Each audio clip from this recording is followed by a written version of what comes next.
This is episode 142 of the playonultra podcast. What up? Woohoo! People. Woohoo, people. Yes. There are still people left. Shocking. Yeah. Sigh. What would it...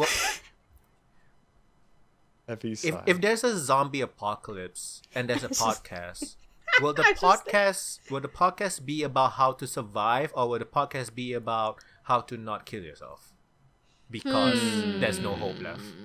Good question. Both. I mean, there's enough room for both. I would need the latter, to be honest with you. I don't deal well with zombie apocalypse. Like, my friend forced me to watch parts of Walking Dead. I think like the first season and a half, and like. It's not even because of the gore or whatever you might think of the storyline. Like, I would walk out of her house, go into my car, and just be like, what's the point of anything these days? Which, I'm kind of going through that right now, to be honest. Yeah, don't think about it too much. I'm trying not to. You're getting pulled in. It's so, I'm like getting pulled into the abyss. It's really bad. Oh, no. I wonder if there's a podcast where it's like one of those story narrative podcasts, but they're a radio thing in an apocalypse. Get what I mean? Dude, yeah. And then they'll someone's gotta been smart enough to do that. And they'll probably be getting like messages to pass on to other survivors and stuff like that. And you probably can follow mini stories of that. That would be pretty cool. That'd be But really the Night Vale cool. guys would do that. Yeah, you need to be absolutely. good writers to do that for sure. Yeah, you would. You would need to get some. Wait, real what'd you say? advanced Oh, Night Vale, the Night Vale guys. Yeah. It's kind of like that, They have a book. among other things. I saw a Night Vale book in the local bookstore here. It's like just a transcript. Maybe. Oh gosh, that'd or be maybe cool. No, I don't know. no, could be like a separate thing, but they're using the Night Vale thing to like sell it. Yeah. Sure. Gosh, it's been so long. Yeah. I'm listening to a podcast now called it's like 327 pages later or something like that. I think I mentioned it a while ago, but I just started listening to it this week. It's Mike Nelson from MST3K and one of his co-writer producers on Riff Tracks, and they read Ready Player One, and each episode is like a 40 to 50 page chunk, and they're like, so each episode's like, oh, what's the stupidest sentence from this chapter? And they'll do the thing where it's like fan fiction or from the book, and it's so hard to tell because it's just they're carried into it. It's very entertaining. Is the podcast up just for the book? So far, I haven't finished it yet. I know the last episode. So I finished episode 7 out of like 17, and I know they watched the movie at some point. I don't know if they switched to a different book, or I don't know what they're gonna do. I will see. Is it that bad? The book? I'd forgotten how bad it was. I think I just blacked out a lot of it, and they're trudging up a lot of it. I think it'd be fun to listen to, even if you haven't read the book. I think it actually might be better than reading the book. Just do that instead. Yeah. We probably wouldn't want to read a book. But I'm wrong, since it's so huge that it's a movie now. I know. High budget movie too. Very big budget. My partner apparently watched it on the My partner apparently watched it on the plane, and she really liked it. But I just haven't seen it. I don't really have much of a desire to be honest with you. Honestly, I'm sure the effects I wouldn't are be really surprised if the movie is better than the book. I'm wondering if maybe that's the case, because the movie is... I mean, one thing I will give the movie that I might be willing to watch it for, like if I had to see it on a plane or something, the effects look stunning. You know, the world looks stunning and how they're doing everything. So that part alone might be cool, but, you know. I just don't like the idea of the book. Yeah, I mean, not the main idea, more like the whole... The meta misogyny part. Yeah, misogyny. Yeah, misogyny, yeah, that whole thing. I mean, also, even though I agree it does look good graphically, but stylistically, I kind of don't like it. Like, with the big anime eyes and stuff. Like, I can handle that for a little bit, but... Wait, he That's has fair. big anime eyes? That's fair. When they're Some showing people do. The main characters do. The two main characters have real big, goofy-looking avatars. Seriously? It's not like... yeah. They look... I mean, they're definitely Uncanny Valley. Oh. I wouldn't be surprised. It wasn't live action? It was. It was, but it's a mix. lot of... I mean, it's a mix. Yeah. I mean... It's a lot of CGI. It's like Avatar, not The Last Yeah. Airbender, but yeah, Right. it's like Avatar. Oh, does it look like that Alita one? Battle Angel. Or Yeah, something? It's a I'm not bit sure if it's like that. Is it a bit like that? Okay, It's yeah. a bit. Well, So why did they do that? I think it's more exaggerated in Alita. Yeah, yeah. Oof, Alita's so creepy. Did that movie come out? I never saw it. I still kind of want to no see clue. it. Okay. I don't know if it How's did. Christoph Waltz? Yeah. Why? Upcoming So weird. February 14, 2019 USA release. Oh, the distant Oh future. wow, it's a while. Okay. Yeah. Oops. Anyway. I also still I remember seeing that trailer the same time that I saw London Rising, which I also want to see and hasn't come out yet. About like all the English dudes on like wheels rolling around eating each other. It looks Yeah. kinda Oh weird. yeah, you mentioned it. They're making a movie out of it. Yeah. Cool. Speaking of movies, I finally saw Incredibles 2. Nice. Finally. Yes, I enjoyed it.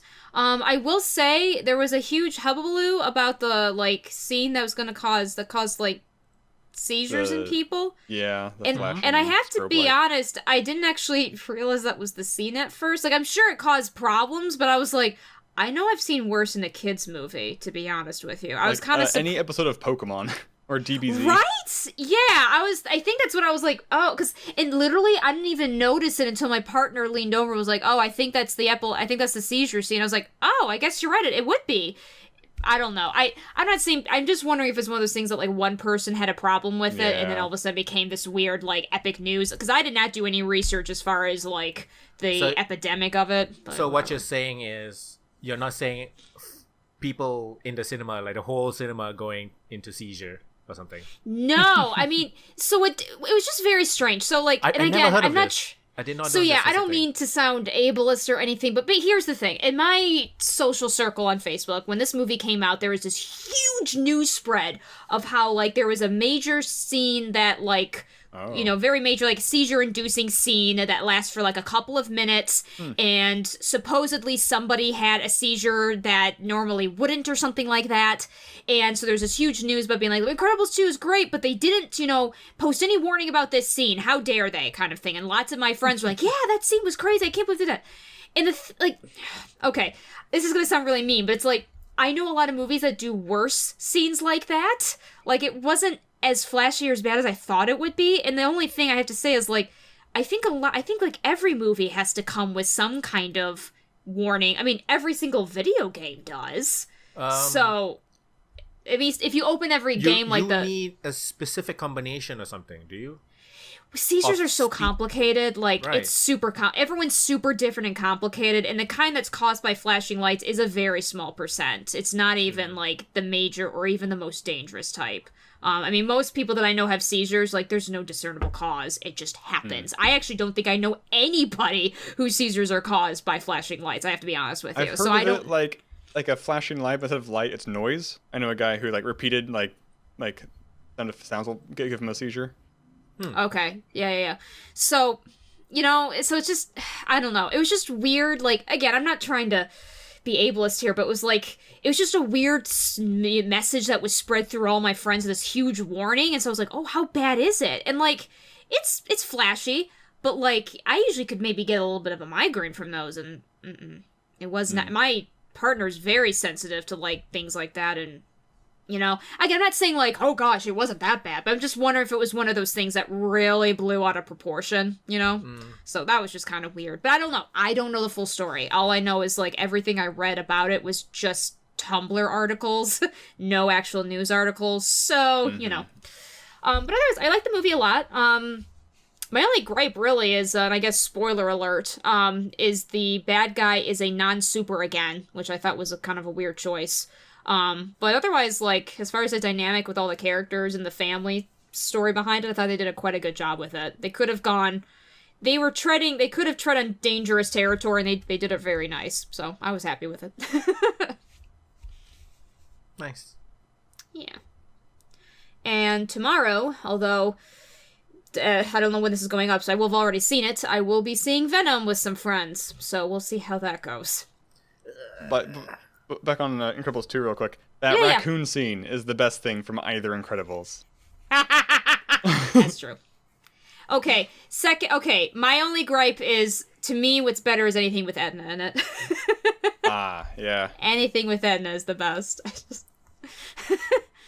And the cookie brings out the demon baby, as I found out. That's funny. Predator 2 also got real bad reviews. I mean, sorry, Yes, it did. just like Venom. Yes, Which is too yes, it bad. did. I was looking forward to both somewhat. Wait, what? Yeah. What movie? Predator 2. Predator, the new Predator. Is it Predator 2? Predator. Whatever it's called. Predator Oh, something. I'm sorry. I thought you said Predator 2. I did the say new Predator movie. 2. Okay. I don't know. I think there is a Predator 2. The new think Predator so. movie. Yes. Okay. Yeah. I think it's just called Predator or something. Probably. Okay. Yeah, I I, really got hate all horrible these- reviews. Like new movies that's just the name without anything else. I know. It drives Yeah. me You have to- nuts. When you Google it, you have to put in Predator 2018. Yep. Oh, it drives me nuts. The And there's hubris. Yep. There's a new Halloween movie coming out, so that's the thing. The only reason I know anything about slasher films is because my partner's obsessed with them, and so I wasn't really forced to watch the movies, but I was basically forced to watch Cinema Snob talk about the movies, which is enough for me. I haven't watched Cinema Snob Ooh, in you a guys while. I heard, like right? him. Huh? Avatar: The Last Airbender. Yes. Oh I my didn't hear. lord. What? Oh my What? god. Netflix live action series. But it's redo of the story. But the original writers are part Yeah, of it. The the original people who writers are on created the it, team. yeah. But they're basically okay. So I'm excited, but not excited. You guys heard because the here's other one, pro- right? It's gonna be No. directed by M. Night Shyamalan. No. No, I'm What? joking. I'm joking. I was gonna say what? I would Because cry. they loved what he did. Yeah, I'm sure they previous did. time. No, that they're doesn't basically. exist, by the way. Yeah, my only problem is like I'm live action of Avatar or anything in the universe. Okay, having the original writers great, but they're just redoing the story. It's not going to be better than the animated series. They can't make it. I don't know. I wish they would just do side stories. That would be awesome. I'd be totally down for that. Yeah. But I don't know. I want to see Uncle Iroh having his own show. I'd be fine with that. But like, Everybody I would don't be even totally like, fine or with maybe they that. could do like, Who would like play him? past. That'd be hard. Oh, that'd be hard to pick. I don't know who they're gonna choose for these people. And his voice actor died, right? Like in the middle of Yeah, the he century. The passed guy away. they got. Wait, no. Yeah, they when they did the voice actor was the same guy who did Aku, and then he was Yes. using the Samurai Jack. Oh. They did. Yep, they yep. they found a pretty good Yeah, like guy. because he did the last season of Avatar 2. It's the same guy. He's Oh, pretty much okay. known as the Mako Oh, okay. Mako impressionist. Yeah, Mako he's pretty Mark much he's II. an American guy who's really good at impersonating So him. the But that's why they original chose. Iroh and Aku is replaced by the second guy who played Yeah. Iroh and Aku. Okay. Makes Yeah, sense. they Pretty they cool. yep. I think There's that's a why he guy got the part Or, like, because Yeah. he was Black, known from same thing. because he did a pretty good job as being. I mean, it wasn't perfect, but he did Sure, a very he did good enough. impression of Yeah. him. It did did not quite a- I was- jar me or. It bring was me out not of that the moment. jarring. Yeah. I heard him as a coup, like there were certain parts that weren't quite the same. Sure. I think he doesn't have quite the range. I heard. I didn't Yeah. watch Samurai Jack, It's but kind of like I it's heard- a very specific impression. They just have Yeah, to stick but- with. But he's known as the Oh. best for it. So You guys heard the other one, the other Netflix news, right? what is it? The Witcher series. Oh yeah, I did hear that. You know, Guess who's playing The Witcher? Henry Cavill, Superman. I can see it. Well, he loves the games apparently. Yeah, he's a real apparently- big fan of the series, the games, and I think he read the books too. So he's. Yeah. I think he wanted to play this role. Yeah, he wanted to play. Yeah. Other side news, I don't think we talked about this, so I'm gonna bring it up because it's related. If you guys heard or didn't hear, Ben Affleck and Henry Cavill have, did I pronounce that right? Are leaving DCU. What? EU, excuse me. I think I'd Yep. heard that already. Yeah, it, But it is was at came least out a on couple contract weeks for ago. Affleck multiple part. films? I don't know, but they're not in the films anymore. They're out. Wait, what did they go out or did they get kicked out? I'm sure. We I think don't they know. left. Oh, I think they left. Ben Affleck has been in rehab, so they think that's why with him. Oh. He was in Alcohol? rehab not too long ago. Yeah, for alcohol. I think it was for alcohol. Henry Cavill though, wait. there are rumors Did he that started drinking before or after the DC movies? I have no Darkness, idea. my old friend. Wait, so who's Henry Cavill? Is the guy who plays Superman? Yeah, he plays Superman. Okay. He gonna be the Geralt. rumor is that basically when he got the opportunity to do the Witcher series, he was like, "I'm out," and it couldn't work with his schedule, so he Sounds like just a left the smart choice to DCU. me. I think it's Maybe a there's smart a choice clause. too. Maybe they put a clause in their contract that they can get out whenever they want or something. I don't know. That I seems have like no a idea. terrible clause. But is. they're out. But- Or the studio. But I think they're Good for big them. enough actors to have that kind of pull, maybe. I think Possibly. yeah. Ben Affleck definitely is. Ben Affleck definitely does. There is also a rumor. I don't think this is true. This was just kind of a funny rumor. I guess Henry Cavill's got this weird mustache or something, and there were rumors that he was refusing to shave it, and so that was also Yeah, why. actually, it's not rumors. Those are not rumors. He has a mustache. He had a mustache. Had a mustache. They wanted to film the Superman, the Justice League, and he didn't want to shave it off, so they CGI the bottom half of his face, and it looks really weird. That's a lot That's of money. right. I forgot about that. So yeah, he just refused to shave it. So that's another reason they thought that people are thinking maybe they kicked him out. Which for his role in The Witcher, I mean, he's gonna have to put on a fake beard. But I who don't mind a cares? scruffy Superman. That sounds Yeah, great. Yeah, why not? But they're looking for the look. And there has been scruffy Supermans, I'm sure, in the comics. I'm Almost. sure there There's has gotta been. be. Yeah, I've seen. I mean, who I've seen- cares? I've seen the DCEU cartoons needs with- to do something, but anyway. Yeah. So yeah, so Batman and Superman are out. Yeah, the two And Henry biggest DC names are out. Yeah, and Henry Cavill's like, I'm gonna go do The Witcher now, which is probably gonna go out a lot better. So Gonna get did off this you dying horse. hear about Netflix, the other the news track regarding The record. Witcher? I don't know if I Oh did. yeah, suing CD Projekt Red, the author. Right? The author Oh, yeah. suing CD Projekt Oh, Red. that wasn't what I was thinking, but yeah, that one. Oh no. Okay, so the author, so we're doing like, we're just gonna do news in the middle or whatever. Yeah, it's So fine. I don't That's really. fine, yeah. So I the didn't have anything author, really to share. so the author, when CD Projekt came to him for The Witcher, to turn The Witcher into games, he was like, I don't want revenue share, fuck you, the games are gonna be shit, it's gonna totally suck, just give me my money You want now. a flat amount? Wow. The money he got was $9,500 US. Oh, That's his fault. That's all on him. It's his fault. He chose not to. But he's Yeah. suing for it, right? So apparently there are certain countries, and I misrepresented. believe Poland is one of them, where people who these kind of deals can be then they can go to court and like see if there were any like, you know, basically you can try to get your money back. It's kind of that kind of thing. Oh, interesting. Okay, so he's doing So, that. yeah. I The, don't the, know. the thing that I feel funny about is how people were like, oh fuck the writer because he's an asshole, he doesn't deserve any money because, you know, he's like a misogynist. And one of the things Those are the wrong reasons. things Yeah, exactly. that people don't want him to get a money for is because he insulted video games in general, and it just sounds so Oh, it's not like whatever. it's not like he insulted gay people, man. It's just video games. Chill. Yeah, guys, chill out. And then they were like, he insulted video games, he shouldn't get any money. And I was like, you guys are defending CD Projekt Red, a company who is very well known for treating their employees like shit. So I don't get it. Why people defend are just anybody? defending over their games, their video games. It's just whatever. People are just. But no, the guy. The law is the law. If he's able to go to court for that, great. But no, I mean, he signed a contract. I'll be curious what the law says about it. Yeah, that seems like a weird Yeah. law. Yeah. It's to protect people who may not have any leverage when Legal. negotiating in the beginning. Yeah, I Those mean, kind of it things. actually isn't a bad idea, to be Yeah, honest it's not with a you. bad idea. It's yeah. actually not at all a bad idea because there's tons of people who kind of, especially in the U.S., who kind of get a bit Yeah. swindled, you know? And I think a lot of the people who are making comments are from the US, who have a They have no very idea. specific view regarding like these kind of capitalistic Yes. Yeah. ventures Yes. in the first place. I mean, a lot of people from Poland are also making comments, and people from Poland do not like him because he is an asshole. Yeah. But in the end, everybody's an asshole. And, Yes. I mean, in the end, the court will decide what is best. I mean, he Yes. gets his... I So, mean, to be fair, he's asking it for is his IP. $16 million. 1-6. That's a lot more than 9,000. That's a lot Yep. more than 9,000.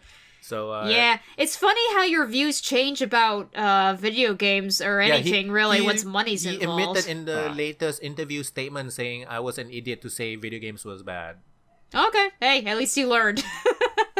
I mean, like, But it shouldn't. Video game bad. It shouldn't be the reason why he didn't get the money in the first place. I don't know. No, I agree with you. I mean, that's not legally that's not why he didn't get his money because he didn't sign the contract correctly. But this happens to have a law where he might be able to get his money back. Okay, cool. That's how it works. You know, we'll see what happens. People who identify as gamers don't believe this, but gamers are not a minority. I'm just saying. We're not gamers anymore. Are not like black people or anything.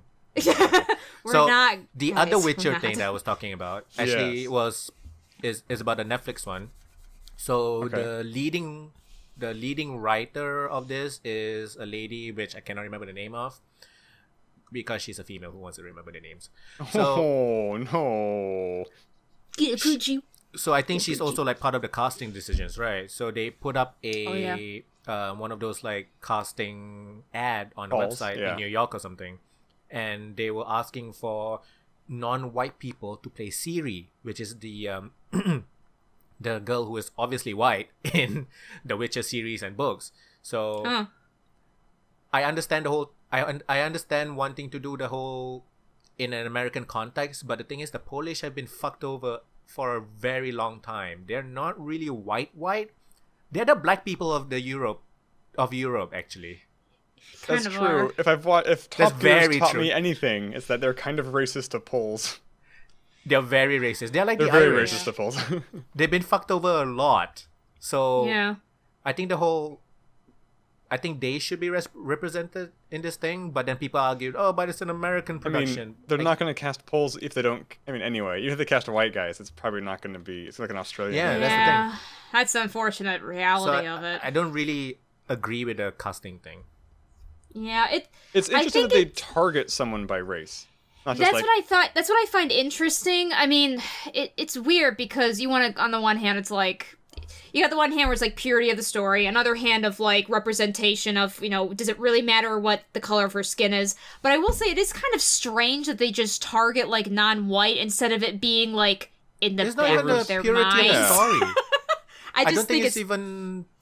I'm not even making that argument. I'm more like the Polish are a minority themselves. Yeah, I'm surprised. Yeah, I mean that's also just kind of like they really should have kind of been targeting towards them if anything else. Yeah. Kind of like what they should have done with Ghost in the Shell. So yeah, that's interesting. So Netflix is getting pretty hot. I might actually subscribe to watch all this. Dipping into the topic of what we did this week, I watched a Netflix show called Maniac, which I think I talked about like a month ago. I watched all of it. Has Emma Stone and that other guy. Jonah Hill, yeah. The end's a little whatever, I don't know. But, I don't know. I enjoyed it. If you don't like Cloud Atlas, you will not like Maniac. But, I think when it's you mean very Cloud fun. Atlas, you mean specifically going to different timelines and different stories kind of thing? Different characters? Yeah, in a kind of artsy, pretentious way. It's like, this means something. There's symbolism coming out your yin-yang. That kind of crap. It's deep. It's so deep. I mean, yeah. I think it's not as... I don't know. I don't think it's as pretentious as Cloud Atlas, but I definitely think if you don't like Cloud Atlas, I don't think you'd like this. But I think it's very fun and it has some interesting stuff going on in it. Cool. Definitely has some flaws, but it's great. Did you like it because it was trippy or something? I liked it because kind of the way it told the story, because it has a lot of weird world building things. Like, it seems to take place in an America where Japan won World War II, but nobody really ever talks about it or mentions it. There's very little dialogue that is expository.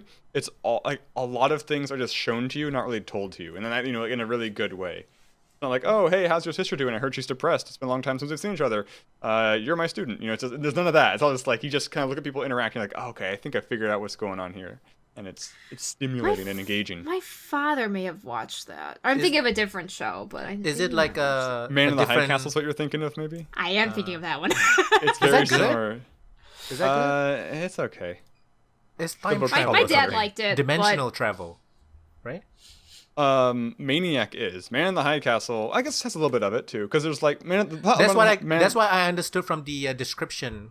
Yeah, so I've only seen the first season of Man in the High Castle, and I don't know how much dimensional stuff there is, but there has to be some, because the idea is Japan won World War II, but somehow somebody has newsreel footage of our Earth with Japan not winning World War II. That's pretty cool. And so I don't know where that film is coming from, because I haven't read the books. Yeah, because they were books first. Because I think my brother was familiar with the books. My father liked the series, so he was watching it. That's when I was thinking of that one. It's a Prime series, right? Prime series. Yes. Amazon Prime ones. Prime Video. I thought it was on Netflix.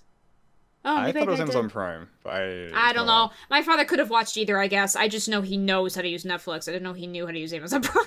It sounds horrible. If it's true. But it's true. It's not horrible if it's true. No, that's not. So, he's not here. So for Maniac, is it like a different location and time kind of thing for every episode? No. Like the first 2 episodes are just Earth with them kind of introduces each character and they go on their separate paths and then at the end they kind of meet at the drug trial. And episode 3 they take the first pill of the drug trial and it shows kind of like each of their separate ways again, and they have like these flashbacks, so these like basically their most painful memories. So that's a very big character defining thing from there. And then you kind of like go in and out of like real life and different pills introducing different things.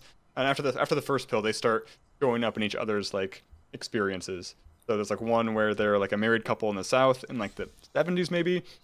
There's one where they're kind of like 2 different like burglars at like a seance that like in the Prohibition era. There's one where they're at like a NATO meeting because they're trying to discuss how to handle like these aliens that showed up. There's one where she's like in a Lord of the Rings type situation, and he is, oh man, somewhere else. I don't remember. It's interesting. Sounds high budget.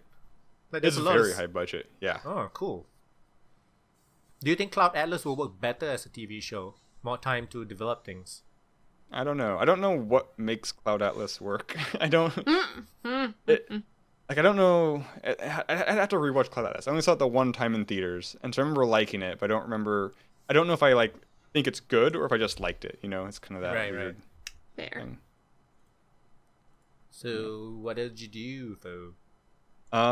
I played a free game on Steam that I think you linked called Liminal, which is maybe not. No, I don't think so. So it's a first-person puzzle game.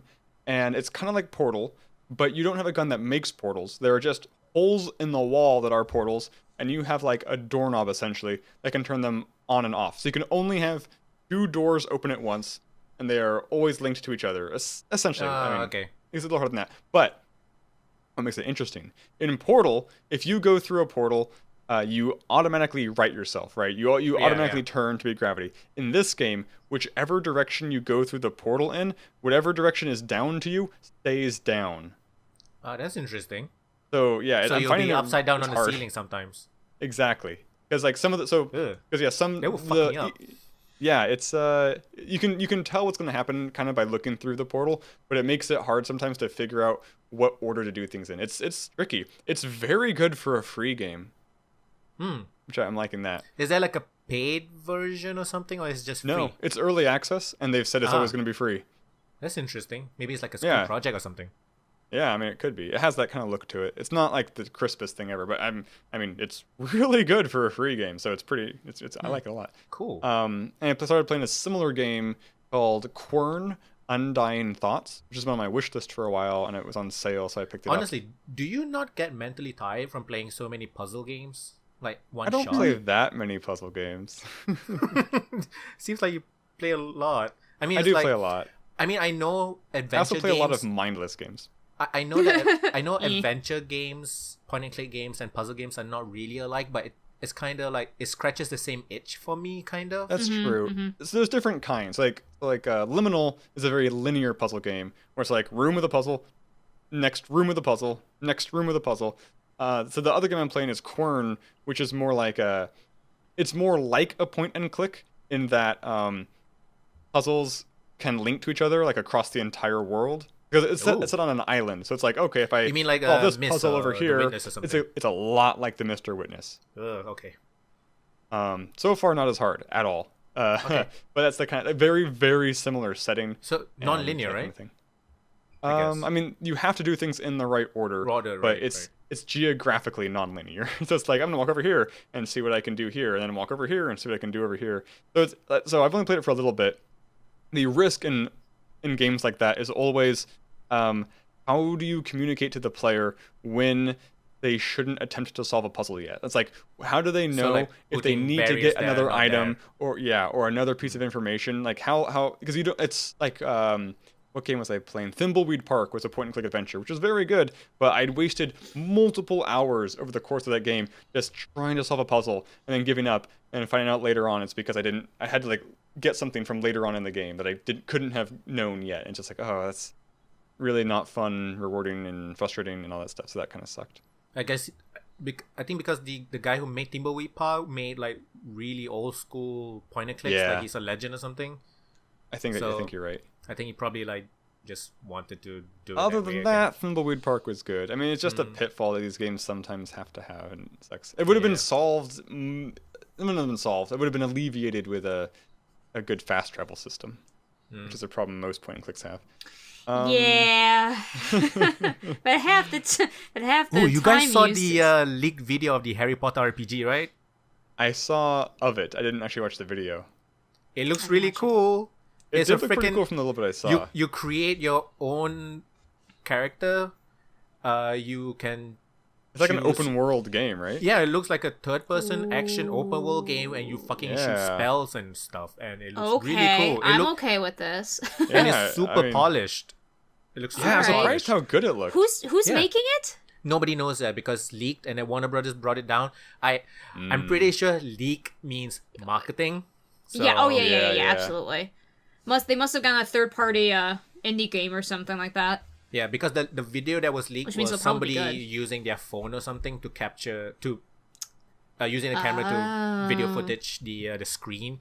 So Oh jeez. I mean, I'm pretty sure that's like a marketing thing.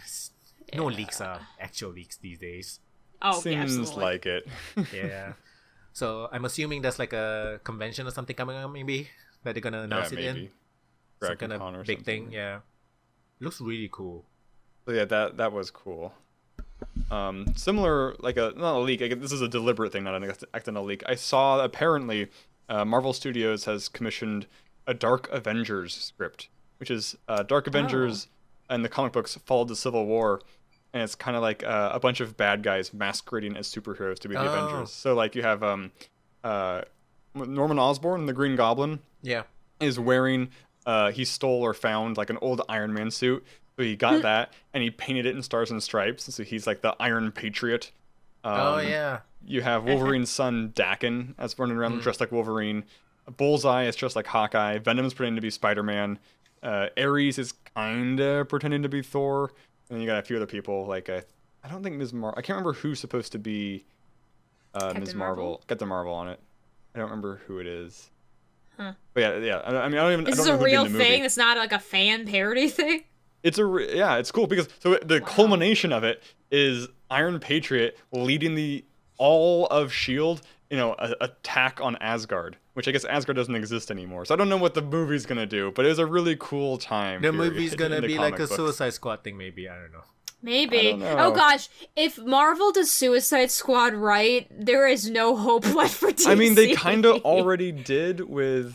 I felt like Guardians of the Galaxy was a similar kind of vibe to it. Yeah, I get it. Yeah, the first guess one. that's If they especially. were true. going to, Thunderbolts are the Marvel Suicide Squad. Okay. Like they're literally bad guys with bombs in their heads who are supposed to be told to do good things. Yeah. Yeah. Interesting. What did you do, Fo? I think that's pretty much it. I started playing a little bit more StarCraft 2 co-op. Nice. Just for fun. Because you level up your guys and they get extra powers, so that's kind Yeah. of rewarding there. I've always wanted to play the co-op. You should, it's free. Oh, I have StarCraft. StarCraft 2 is free. Okay. Then you Nice. have it. Yeah. Um, I didn't know the I think co-op that's is pretty free. much it. That's pretty cool. yeah. Well, so it's an interesting model. All of the different champions. Oh yeah, you can buy people, them, right? Yeah, they're free up until level 5. Hmm. 3 of them are completely free, and a couple Yeah. of them are like occasionally given to people as promos and stuff. But the rest are you have to pay like $5 for, which is a little steep, but whatever. I bought one. I watched BoJack Horseman. Didn't finish it yet, so I'm still working through that. It's very good. Venture Bros? Venture Bros is still ongoing. Very good. Yeah, not much. Oh, I was in Yosemite last weekend for an improv camp, so that was pretty cool. Nice. Yeah. How about you guys? I didn't do much. I had that live stream for Final Fantasy VIII. We raised just a bit over $2,100 for charity, so that was cool. That was your first time watching Final Fantasy VIII or anything about the game, right? No, it was my second time, actually. When I first started dating my partner, it was one of those things that, like, I had to, like, my initiation for her was to get through the Mass Effect series and Phoenix Wright. Hers was for me to watch her play Final Fantasy VIII. So, I have already seen it. So it was not my first time. Although it was the first time seeing the first CD in Japanese. That was interesting. I think what's more disappointing is what they don't change from what we most of the stuff we just made up, of course, that was kind of the bit. We were just making up what was being said. But yikes, someone has like that live Google Translate where like you literally put your phone up to the screen and it live translates. That was creepy. Cool. It's super cool. And so we kind of were curious about certain things and we're like, oh, that's like, I think to me, and I should not be surprised, but I am still surprised how many like words that are used in Final Fantasy games that in the Japanese is just like the hiragana of English words. So like, I can't think of an example right now. Roger. Like, oh God, like even like I think even Thunderbolt or something was like the how I can't even however they would say it, like, you know, it kind of, yeah, I don't know, like it wasn't, it was like, oh, you basically like not English, but like you kind of like how I don't know how to describe it, like okay, it's so basically what the Japanese do, so they have two writing alphabets, the hiragana and the katakana. Yeah. So hiragana is used for actual Japanese words. So hiragana and kanji. So kanji is like the Chinese characters. So hiragana and kanji will be combined to make a word. Okay. Katakana will be used to write. So katakana and hiragana is basically the same. Same alphabets, but it looks different. So katakana is then used to write foreign words. Sorry, I said the wrong one then. Katakana. So katakana is the foreign one. So something like television, in Japanese, they have a word called terebi. So terebi, while it doesn't sound exactly like the English word, it is from the word television. From it. So terebi will be written in katakana. Yeah. Sorry, I said the wrong thing. So I know this because I studied it. Yeah. And because I'm a weeb, my brother and my partner studied it, and they explained this to me, and I apparently still didn't get it. Anyway, but yeah, I was amazed of how much like just simple words are like in katakana, like especially with a younger crowd, they have a lot of like item. I forget how they say it, but it's item. Gosh, what are some of the other words? Yeah, because the Japanese don't have other than for N and the vowels like A, E, I, O, U, they don't have single letters. So it will always be B-A or B-U or B-O, B-I. So it's a letter with a vowel. Okay, yeah. So except for the letter N. So every time when they end a word, especially a word that is foreign, they were like itemu. That's why there's like extra. Yes. Yeah. Yeah, that's why there's that. Yeah, exactly. So I was very amazed. I just had no idea. I was like, I thought, is there no like original Japanese word for things like this? And I mean, it's just not. But it's just not maybe well known. I don't know. It's just their style, I think.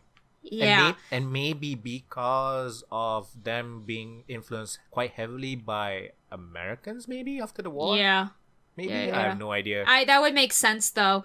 So yeah, that was probably the biggest, weirdest realization to have, because like my partner actually, because she knows katakana, some words she was able to make out just because of that. So we're like, it was a lot more than I expected. So that was interesting. The names I can say for at least the main characters are pretty much, they're pretty much how they would, they're pretty much the same. Nothing, Yeah. even in the English translation, they just made it English. That's Pretty kind of much, the only yeah. difference. Which makes sense. I'm glad they did, but it makes sense. So yeah, that was honestly the only real, like, oh, I just expected that it would be very, it would Full not Japanese, be. full on Japanese. Yeah, right? exactly. Yeah. And just like I said, like simple words. I'm trying to think of another. Like, item really caught me off guard. I was like, really? There was another weird one. I was like, there has to be a word for this, and it's again, I guess it's just not used very much. So I don't know. It was just interesting to me. It is. So yeah. What did you do? Okay, so I did a lot of things. Let's start with the movies I watched. It's not new movies. So I watched Star Wars The Last Jedi, I watched Han Solo, and I watched The Avengers Infinity War. Wow. Oh boy, All for you the caught first time up to the each? All for the first time each, yeah. caught up nice. with the culture shock. Here we go. Culture shock. Sorry, not culture. You caught up with the culture, I guess. Pop culture. You guys remember how I felt about Suicide Squad, right? Uh-huh. Yeah, it's pretty bad. Uh-huh. You loved it. I loved it. No, it was really, really bad. It was awful. And to me, Star Wars The Last Jedi and Avengers Infinity War, while objectively are better movies than that, I felt almost the same way. Oh, that's too bad. Interesting. I like those a lot better. So I definitely mean, like them. I mean, if I you definitely were, hate 'em. if you put a gun to Yeah. my head and asked me to choose between those three movies, I obviously won't choose Suicide Squad because it's just so bad. Yeah, that's just. But painful. Star Wars: The Last Jedi was such an incoherent piece of shit. Honestly, there was no coherent plot, and everybody was just out doing their own thing, and not enough time given to anybody. And all the things that I love from the first movie, mainly the characters and their relationships, were not in this movie at all. They do I split up I found that people. very annoying. Yeah, they do split up the main people. I didn't feel as incoherent. I will say that I agree. Rose and Poe? Or no, the other guy. No, Finn. Finn. Finn? Yeah, Finn's Finn. part was a little bit out. The problem with theirs, I think they had a bigger. I hated everyone. There Oh. wasn't I- one thing I liked about I them. I was interested in Luke and then Rey having the connection Yeah. with Han Solo guy. Han Solo. Swallow, right? Kylo Ren. Kylo Ren, yeah. Kylo Ren. Kylo Ren. Swallow. Yeah. Love it. And then Everyone I else liked I that hated. part, I too. liked I- Poe in the previous movie. He was kind of boring and really whiny in this okay, one. Poe was the only thing I liked about it. Oh, I didn't like him in this one. He was okay. I didn't hate him, but He was I liked him more okay. than No, but the thing Finn is, and everybody was whatever. just like an exaggerated caricature of an That's actual true. person. They weren't super. There were no multidimensional. relationships. Everything was Well, there Kylo were- Ren and Rey had a pretty, Yeah, and Kylo Rey Ren. and Luke had a pretty big thing, I would say. everything was I- just too. I would argue. It was just too convenient. And Well, that's the Well, Force the too. whole And I- backstory between Kylo Ren and Luke was real dumb. and I was really annoyed. I wasn't that- surprised though. I'm always true. annoyed when a space, sci-fi, fantasy, whatever movie revolves around trying to defeat a piece of technology.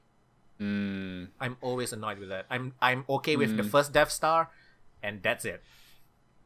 I guess, yeah, I could see that. This to me didn't seem Oh, like this Death thing Star has- number 2. That's Oh the no, way. no, but the middle part of it, the whole thing stems from we need to fight this cloaking technology. It's always a fucking piece of technology. It's just lazy to me, and I want to punch It's the everybody people with in the this. technology. And no, I don't hate it because it's a bunch of female protagonists. I like No, that no, part I of don't- it. I never but thought I really that, but do want no, to take all protagonists, female and males, and punch them in the face because it was, oh my god, I felt. And then I watched Han Solo, and that was so much better. Han It Solo's was really so good. much better. Han Solo's really It good. has a They- coherent Yeah. plot. It's I like I Solo felt better. really yeah, I felt really I liked The Last Jedi. I mostly liked it because I personally felt like they took a lot of risks. And it sounds like I sometimes they prefer didn't really pay off. what was the First Awakening? What? Yeah, Force Force Awakens. Awakening. The Force Awakens. I prefer Force that one Awakens. because the I relationships Force Awakens is my least favorite.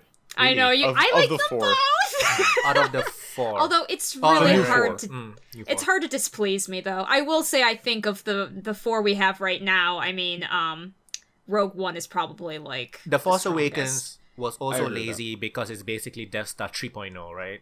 But It was basically the fourth and the sixth movies combined. That's how I saw it, to be honest. But the thing is, it had characters and relationships I cared about. That's true. I was curious about them. I wanted to know more. It also And had a lot of sometimes that things kind I of didn't trumps like, all though. the other things. But this Last Jedi had nothing I liked or cared about. But Han Solo was good. I liked. You didn't care Han about Solo's the little good. porg guys? Little, I liked the poor little, guy. little Okay, the Last birdies? Jedi. You know what? When I saw that little stupid thing, the Last Jedi felt like a movie with a checklist. Cute droid, check. Cute animal, What? check. Wait, but you don't feel that way about Force I was Awakens? gonna say Force Awakens. I felt like there was more of a checklist, and I liked Force Awakens. It was because I was invested in the relationship between Finn and Rey, I see. and there was Splitting none up of that Finn and in Rey this movie. Yeah, I'm wondering if I'm gonna be curious if the third And why is she act so plays powerful? it. That just Yeah, annoys we've- me. kinda- We've already. He was I born know, with better I know, more chromo I know. blood than anyone else. More We've already- midichlorians I in mean- her blood. Your blood sucks. Oh, yeah, She's the Ubermensch. Yeah, did you guys She's- did her you guys Aryan heard about? DNA. Yeah, she's basically Aryan. She's better than us because she's white. You guys heard about the Mandalorian TV series or something? I saw the one still. I'll be curious to see how they do it. Yeah, Don't forget the that's women interesting. DeLorean and children DeLorean too. Oh boy. I mean, it'd be cool to have a female bounty hunter, honestly. Who was making I that show? wouldn't Yeah, mind because that. freaking Phasma gets killed in the last one. I was so looking forward to cool Phasma stuff. She has like 2 lines in the whole series, and then she's dead now. Yep. I don't know if she's gonna be fully dead. Is she we'll see. dead? Dead? That's a you good think? point. I don't know if she maybe not. is. We'll see. But I don't. If she's not dead, I'm not optimistic about them saving her in a cool, worthwhile way either, though. No, I wouldn't. No, I don't think they will. Unless I'm she's very- decided to basically If go I had to very- place money, I think she's dead. But I wouldn't be super surprised if she wasn't. I'm very pleased that I watched Han Solo after Last Jedi.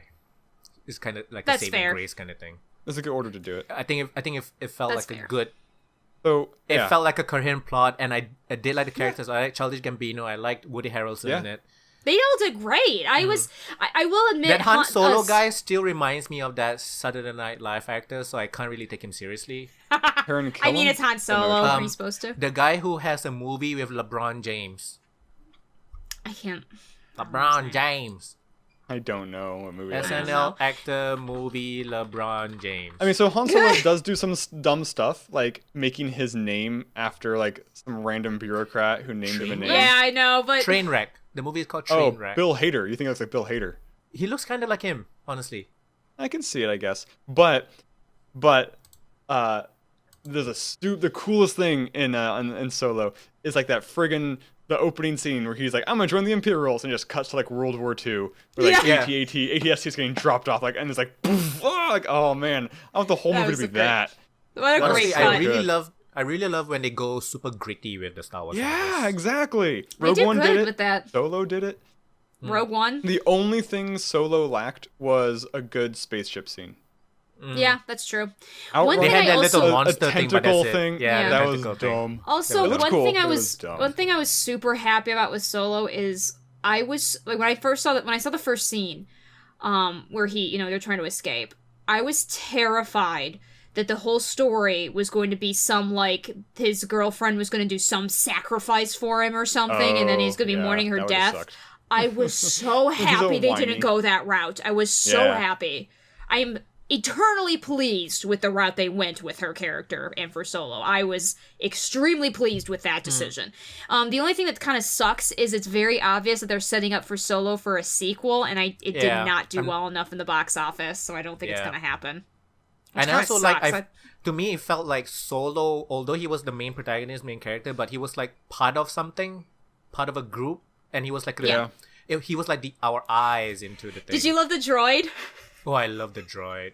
She's one of my favorite no. droids. Oh man, I wanted to like her a lot more. I mean, from she's tra- over the I thought top. I'd Yes, really I like mean her. she's over the top. She I was get over it. the top. She's one super- track goes out One like track. a punk. Like, oh, Exactly, man. that's all you need, though. Oh man, There's I no- loved her. I was hoping for another K2SO, and I did not get another No, K2SO. no, keep Good- the- K207 where he's at. She The can good have thing- her the good place thing here, and about he it- can the have good his thing about place it there. is, she died and didn't overstay her welcome. That's a good point. Yeah, exactly. I thought she was perfect. She had that really good line. Like, can I get you anything? Equal rights? That was a really good one-liner. I just love it's a droid SJW. It's amazing. Yeah. I loved her. The droid rebellion scene was good. It was like stomping on the control panels. And yes, that was a good scene. That was probably the best scene. I think. Yes, that was it my was. favorite scene, That whole scene, that whole part where they infiltrate. That was. And the best honestly, scene of the I entire didn't show. think I would like Woody Harrelson as much as I did in this movie. I don't know why. I just really liked him. I thought he was just gonna be like a one-dimensional like. I liked what was the original crew with what's her name from Westworld and Westworld. Yeah, that was a cool. I wanted to see. I was sad they got that train scene was pretty cool. That was actually pretty good. Yeah. The whole movie is pretty good. Don't know why trains are a thing when you can fly on a spaceship. It looks cool. It's supposed to be a western, whatever. Oh, I guess it's more fuel efficient, maybe. It's cheaper, because you're on. Maybe. It's true. They're basically flying anyway. It's just these weird rails. Maybe it's autonomous, and they didn't want to get a magnetic robot. rails. I don't know. Doesn't use fuel. Sure. So they could easily do a heist. That's why. So I also watched Avengers: Infinity War. And you didn't like that? You did not like it.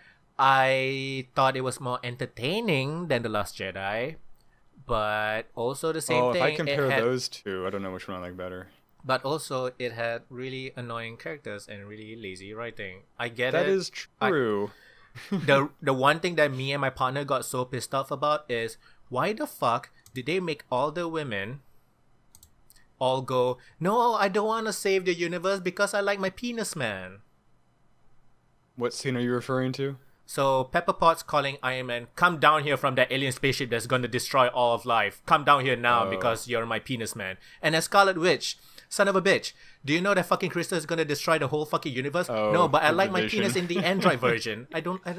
It's so fucking annoying. That's only he was two. So pissed. Oh no, they did it 3 times and it was really annoying. Oh, it does. And Thanos' motivations and reasoning is stupid.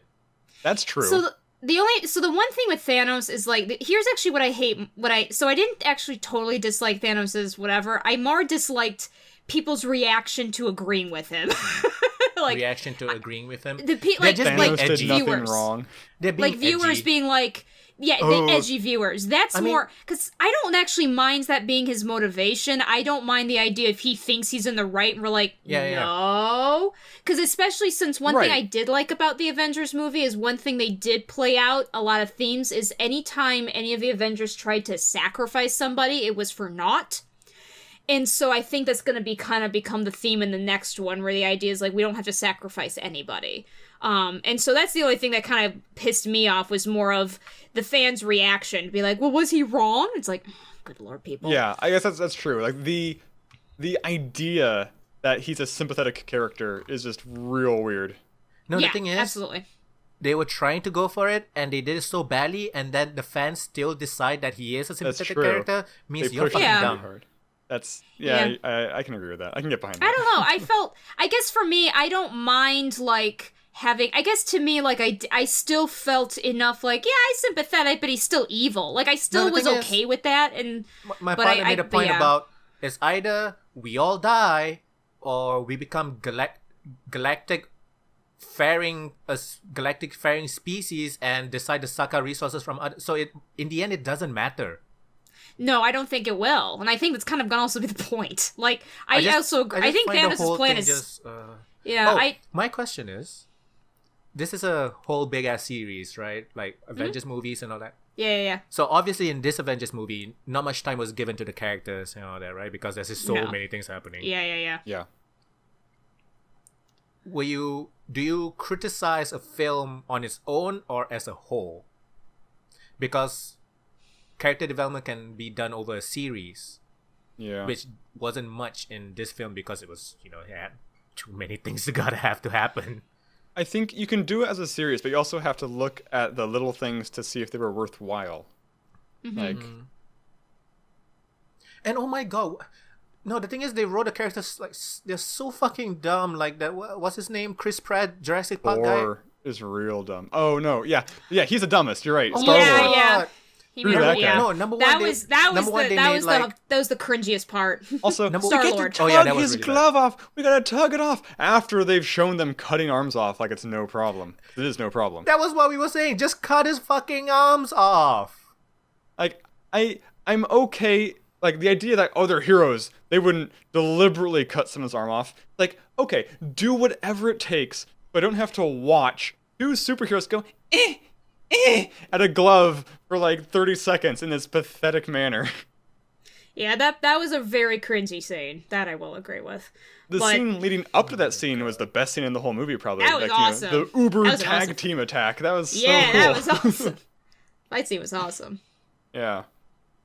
Crushing just- planets and Doctor Strange. It's annoying doing because they whatever had CGI to bullshit. write the characters to be stupid for everything to happen. They That had is to true. fail. They had to Hey, fail it's somehow. I know, but it's it's- Doctor Strange saw. It's the only way it could He work. did. It's the only one that's I gonna know, work. only I know one. I know they Yeah. have to make them fail, but they don't have to be stupid to fail. They're fucking fighting a god in Thanos. He's powerful enough to make everybody Yeah. fail. I also like how he's going for the last crystal and he can teleport. He's like, I could teleport over there and just take it from you, but I'm gonna walk all the way there while everyone attacks me. Yeah, because he don't care. Very silly. I liked his buddies. They were all pretty cool. Those like StarCraft baddies. They looked The cool, yeah. wizard and they were cool. Like the Protoss looking people. Yeah. Exactly. Exactly what they were. So yeah. I liked the movie on the whole. I thought it was good. I liked it too. I I mean, understood the not my problems top with it. 5, but it's good. No, it's not my top 5 Marvel, but I I still liked it a understand lot. you watch it for the entertainment. It's a summer blockbuster kind of thing. Oh yeah, I Well, mean, you have to watch it to. But the to thing is, tie into I've the watched universe. You're so committed at this many- point. Yeah, the I thing is, know. I've watched so many that It's true. I little if formulaic. I don't look yeah, at it they're very- at a deeper level, I don't see the point of watching it anymore. Kind of thing. Sure. sure. I definitely think it could have been way more streamlined. There's a lot of like cuts to people, like the vision scene, like where they cut. Like, I understand you got to show him, but like, I don't know, that scene just drug on real long, and like the whole I don't know, The Thanos Hulk going not around coming getting out? extra stuff. It was a Oh. little long. Like the Red Skull stuff, that was kind of cool, but a little weird and long. I don't That know. was super weird. It's not even the same actor. Oh, It really? wasn't Hugo Weaving? No. I thought it was. That's too bad. Wait, the Red Skull you said?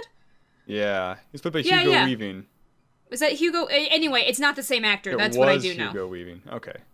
I mean, sorry, I it mean, was Hugo Weaving in Captain America. I don't know who it was in Infinity War. Okay, that's what I mean. The guy who played it in Captain America is not the same guy who played it in Lame. Infinity War. What's he doing? He didn't want to be part of it. He hated that role. Oh, I bet the makeup sucked. Yeah, he just was, and also his Don't want to be character a wasn't. Nazi. Yeah, his character wasn't done very well. Anyway, but yeah, he wasn't in it again because he actually said infamously in an interview that he's like, "I hope Red Skull never comes back. I don't want to play him again." And so I'm not sure why they chose him, but it's not him. It's a pretty good guy who does an impression of him, but it's not him. I think it's the makeup. It was good. They Yeah, I don't mean, it's go really through the just makeup makeup. at that point, isn't it? I think it's partially the makeup, and yeah, exactly. I'm I looking think forward to the new he'll just- Hellboy. Speaking of guys in a lot of red makeup. Oh, That's man. true. Who's playing Hellboy again? man. Someone cool. It's not Mr. Big Chin guy. It's not Ron Perlman's. Yeah. It Who is the Hellboy? Hellboy 2019, starring. Whoa, Mia Jovovich is in it. Ian cool. McShane's in it. David Harbour is Hellboy. I don't know who that is. Well, I do think he has a big face as well. Oh, that's who he is. He is the sheriff from Stranger Things. He plays Jim Hopper. Oh, Sheriff that'd be Hopper. good. He'll be good for it. He'll be good. Yeah, Mia Jovovich, Ian McShane. I didn't know there was this guy. Ian McShane. Cool. I'm so excited for this movie. It's gonna be terrible because it's Hellboy, but I freaking love Hellboy. The first couple movies weren't bad, especially the first They were- one. The first one was good. I mean, They it were was good enough. horrible. They're a little cheesy. I think with today's technology, it could be a good movie, but I can't let myself do- hope. I hope they do prosthetics and a bit more props than just CGI though. I think that's why I like the first movie at least. Had a very gritty feel to it, gritty, kind of dark. I mean, So we I- know Mia Jovovich. Do you think she can act? I don't think she can act, but she's entertaining to watch. Yeah, she is entertaining. The thing is, she's been acting in so many action films, so I don't think she's been given a chance to act in the first place. I just clicked on Mia Jojovich's IMDb page. She is in a movie, in pre-production for a movie called Monster Hunter, based on the video game by Capcom. Whoa, what That is that doesn't going to really be? have much of a plot. though. I was going to say, that movie doesn't have any plot. All right, But I'll or game, friggin' excuse watch me. it. All right. He plays a character named Artemis. I don't know who that is. So 2 hours of accepting jobs, Yeah, killing and monsters, killing and things. crafting armor. As long It's as they probably have gonna be some, Poogie, like- I will be It's probably happy. going to be like, Monster of the Week is raiding the town. Go fight it. Oh, heroic. That's probably the It should be a show. Yeah, that'd be a better. It'd be a better Yeah. show than a movie. You should totally do a Japanese style Actually, Sentai show. it could be Attack on Titan with monsters. Basically, I'd watch that. So yeah, I also play a couple of games. Did I mention I play Spider-Man? You, I think you might did. have. It sounds I finally got familiar. to see it. My brother's been playing it. He was not doing so well in the first part of the game, and now he likes it. Yeah, Spider-Man. Number one, it's really good. It's really fun to play as Spider-Man. All the different suits and the swinging is Yeah, just it's pretty fun. perfect. It has that somebody's gonna punch me in the face, Spidey sense combat, but it's not Okay. Arkham. If you play it, I played it as sort of like Arkham, and I had a tough time with it. That's what happened to my brother. He Yeah. was like, "You can't play this like Arkham." You So I was can't asking play it him, as- and he's like, "You you're can't. supposed It's gonna mess to- you up." Move. You're supposed to web swing. You're supposed to zip. You're supposed to attack multiple enemies and run away, hit and run. Use the things around in your environment. Yeah. Spider-Man in combat can do a lot of different things, and you can kind of like chain it. And he does have like OP powers with some of the suits. So if you want more of a challenge, don't use the OP powers, I guess. He has cool gadgets, and I found myself using the gadgets more in this game than a lot of other games, because a lot of other games you just punch everybody and they're dead. Yeah. But in this one, it really helps to use the gadgets and makes it more fun, because it just varies the combat. And the web swinging, I don't have to say anything. It's fucking perfect. After a while, you can know like which building he's gonna web swing on. Okay. You know, it just feels so natural and just makes sense. It also helps that you don't take fall damage. True, but he is Spider-Man. Spider-Man don't. He is Spider-Man. fall damage, It's fine. yes. But yeah, it's just pretty funny. And it's Doesn't really take any fall easy to just keep going. The momentum. You have different styles to do that. Wall running.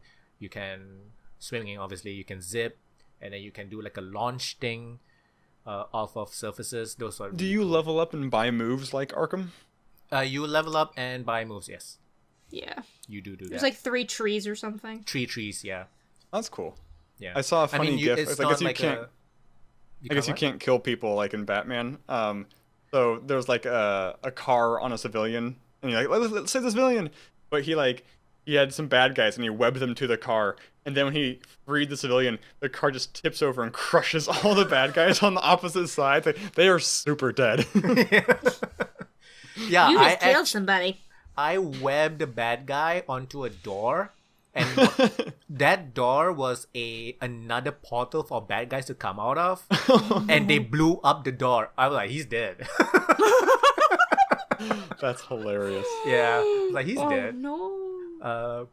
J. Jonah Jameson is basically what's that guy? An incompetent Alex Jones. Yeah. Alex Jones, yeah. But he's the incompetent one, because my favorite thing is I would listen and he'd be like, "Hey, caller, what do you want?" And they'd be like, "Oh, I think Spider-Man's great." He's like, "We're not talking about that. Hang up right now." Like, I you're love not so him. good at vetting your people. The one thing I found interesting was it's full of open world fodder, open world busy work, a bunch of stuff to collect, and objectively that's not really good game design, kind of, but it kind of makes sense in Spider-Man. I mean, not makes sense, but you can tolerate it in Spider-Man because it's just so fun to move around as him. So yeah, it wasn't such a huge problem for me. Eventually it got a bit tiring, but playing as Spider-Man with all the different suits is just really fun. Just love it so much. Just such a good game. Totally get it if you're a fan at all and you have a PS4. And and I've seen people taking using the photo mode to take a bunch of photos. They're really good. Yeah. Oh, my favorite suit is the old comic book Spider-Man suit. Yeah. I I saw love that that one. suit. He's like a cell shaded suit in ultra realistic 3D world, and it looks like one of those 80s movies that had a cartoon character in those old in like a live action kind of thing. It looks really cool. I love that. That's cool. That's fun. Yeah. I've been playing also Dragon Quest 11 on PC. As far as a PC port goes, it's solid. It has frame drops. I'm not sure why. Like, it has frame drops randomly sometimes. And I'm not sure if it's VSync problem, because I noticed a lot of it is me moving the camera. So it could be a VSync thing. But if I turn off the VSync, the screen there is just too much to bear, so just turn it on. It's really old school JRPG. It's the whole, you play as the chosen one, but the party that you get, the characters are just funny and colorful, and Sylvander is one of the best characters ever. He's just like flamboyant and I think gay character, and he's like a circus performer as well, and he's just really cool and really strong. There's like skill trees. There's no jobs in this one. Some of the Dragon Quest you get to choose jobs for your characters and make them super OP, but this one you don't have jobs. Everybody has their own set of skill trees, and each character will be able to use at least 2 different weapons, so you can choose what kind of playstyle you want. And overall, it's just a really good game, and it's just pleasant to play. I'm not sure how to explain. It's just pleasant. So if you're looking for a JRPG, especially an old school one, and this one, I didn't feel the need to grind, so which is always good. So yeah, that's pretty much it. I have nothing else this week. I got nothing really else either. Okay, let's move on to some news. Yeah, 'cause we got much. So you already mentioned a few things. Nintendo plans a new version of a Switch next year. That's interesting. I'm not surprised. Nintendo loves making redos of their products. Yeah. And apparently they're still discussing what is it they want to add or remove in the next one. So nothing's concrete yet. One of the things is maybe putting a better screen technology. And that is actually one of the things I hate about my Switch. The screen is shit. I just don't like the screen on the portable. I haven't used the actual Switch screen that much. Yeah, I've been mostly using it portable mode.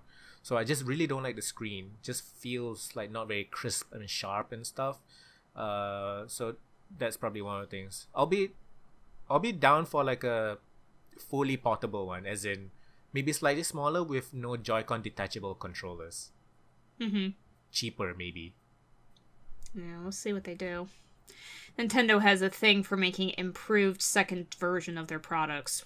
Yeah, I just see the whole $300 price tag for a portable to be a bit steep for like what happens to be a lot of their major market, which are kids, I guess.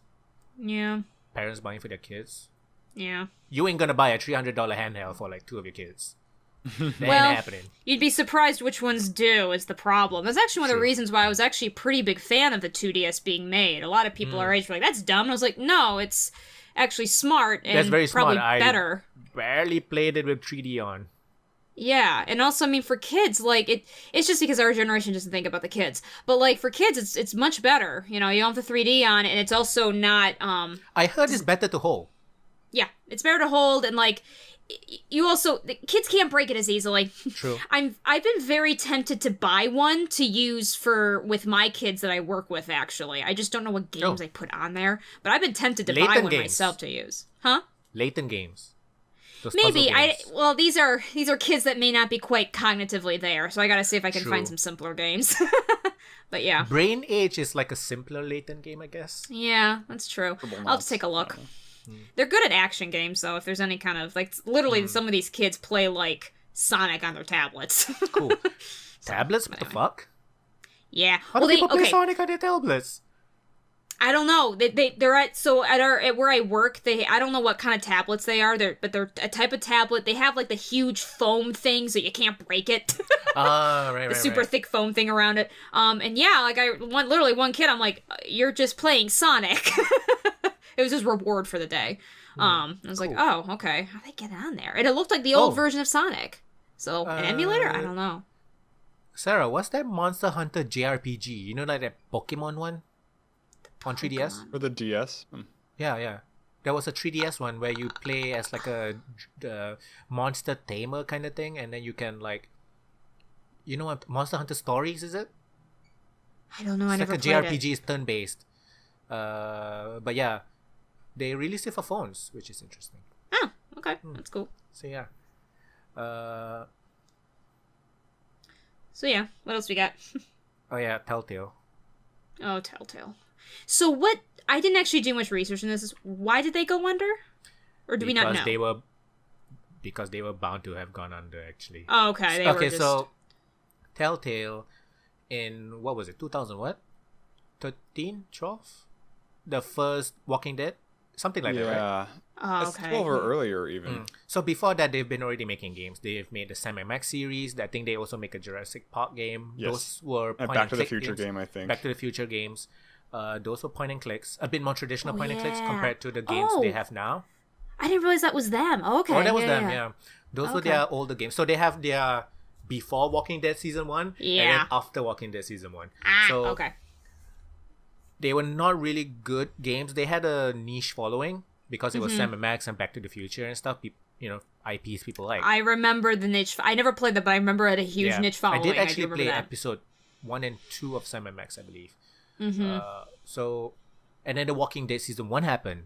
Yeah. At that time, they had 90 employees, and it was a huge success, and they sold something like 3.5 million copies on Steam alone, I think.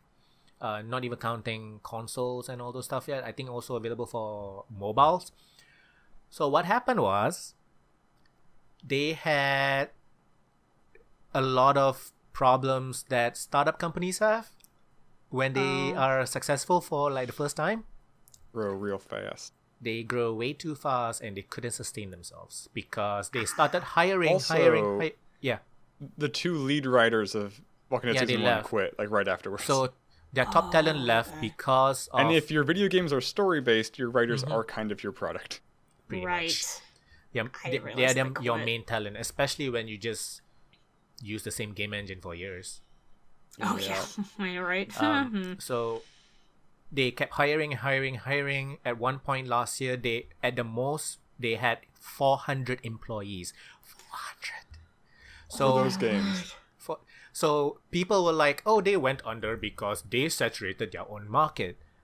Not really. I mean, that was one of the problems. Like, quality-wise, it wasn't there consistently. But also, when you hire so many people, you have to sell enough to justify the You have costs. to keep going high, and they were They were working on so my many gosh. projects that even the so many people that they hired were overworked until like 3 a.m. Oh, by the way, the day before that they were told, those 200, 300 people that they were told that they were going to be out of a job, the day before, most of them worked until 3 a.m., which is fucking disgusting. Yeah. Sucky management. So yeah, Telltale went under because of shitty management. Okay. That's what I thought. I didn't realize. Okay, now I understand. That makes sense. Because they expanded way too fast. They took on a lot of IPs to try to justify the cost of expanding so much. Yeah. I mean, it's like a and chicken and egg, both of them kind of, you know. Yeah. But they didn't sell enough to justify all the costs that they Yeah. have incurred. So they have to go under. And they were trying to get some last funding seed from... I can't remember which company, Viacom? Some company, some pretty big company. And they pulled out last minute. And That was most it. people who worked until 3 a.m. and the next day they came into work like, sorry, you don't have jobs anymore. Yeah. So I And know some of those people are getting picked up by other companies. They were getting picked up. A bunch of companies were doing like hiring. They have like a hashtag on Twitter. Plus, they also operate in San Francisco. Which is really expensive, I think. It's expensive. San Fran's expensive. Not as bad as LA, but still very expensive. I don't think you need to be there. I just don't know if that's where they got started. It also might have been a central location for everybody. I don't know. I've heard about I have no idea. employees that they were hiring a month before this. They had to Yikes. relocate to fucking San Yeah, Francisco. they gotta. Oh gosh, they probably got apartments. Oh my God. Lord, that's What terrifying. the fuck, man? And honestly, I think a lot of it is it's cool to say you're in San Francisco, right? Mm-hmm. Isn't it? I mean, I don't know. I know Fo works in the general vicinity in the IT industry. I think it's like I work in San Francisco in an IT company. My company is there, blah, blah, blah, blah, blah. It's more of a status thing than anything else, honestly. I feel. I mean, that's definitely a component, but I mean, it's just people just live there, so it's nice. It's easier to find people. True, I guess. I've heard Austin, Texas is like picking up in terms of IT, like industries and companies. I have heard that as well. So I don't know. It's just, and basically they fucked themselves, and the skeleton crew, the 25 people that stayed on to work on a bunch of commitments, which people were like, I think they didn't really come out and say what the commitments were. People were speculating either Telltale the last season, Walking Dead last season, or the Minecraft story mode for Netflix. Either or both. I mean, as in either one of them or both. And the skeleton crew is now fired. Like just recently, like a couple days ago. Well, so basically, anybody who bought the whole season of The Walking Dead last season won't be able to get what they paid for. So I'm not sure how refunds are going to work, honestly. yeah. I believe only 2 episodes came out. So yeah. Boy. Yeah. It sucks that they lost their jobs, but it's because of management. Yeah, I know. When they say a lot of good people work there, they don't mean the management, usually. Yeah. Nah. Yeah. Because you don't work with management. So yeah. So like a lot of stories are just coming out. So a really funny one. You played I know you played Tales from the Borderlands, right? Yep. Sarah, did you play Tales from the Borderlands? I didn't. Okay. Yeah. So just a small minor spoiler alert. It's okay, don't worry about it. There's a scene where the main character, I can't remember his name, he was in like the space station or something, and they were running to escape pods, and on the screen was Handsome Jack, and he was flipping a bird to Handsome Jack as he was running. I'm not sure if you remember that scene, for. Not really. So that was not the scene they were going for, actually. What they were going for is, the guy who wanted the scene wrote to the animators. Main character runs through the corridor while flipping off the monitors, as in turning them off. Ha ha ha. But the animators read it as flipping the bird at the monitors. He shouldn't have said flipping off. He should have said turning off. What a terrible writer. Yeah. So that's hilarious. That's hilarious, and they just kept it because it was so funny. It was great. I love that. One of the best scenes was just basically a fluke, which is fun. So yeah, Telltale happened, or I guess unhappened. Yeah, poor Telltale. Yeah. The one thing I've been hearing is, so people started talking about their games and how much they love their games and all that, right? In the Reddit threads and stuff. People said apart from like Walking Dead Season 1, The Wolf Among Us, and Tales from the Borderlands, who constantly get a lot of praise, people put Batman 2 up there as well. I haven't played Batman 2 yet. I need to. I've only played the first one. If I it's liked that the first good, I might buy it. Yeah, I liked 1. Would you play quite 1 a bit. first? Probably, I think you have to. I asked. Some people said, basically the answer is you don't really have to because there are flashbacks and stuff, but it's not so bad you don't have to, kind of. Batman 1's not a bad playthrough, though. It's really not. I heard it was really buggy at launch. Was it? It was buggy at launch. Because it was their first time using a new engine or something? Yep, it was very buggy at launch. They were also trying to do I think so, yeah. They were also trying to do a ton of action scenes, more than they usually do. Yeah, exactly. That engine can do walking.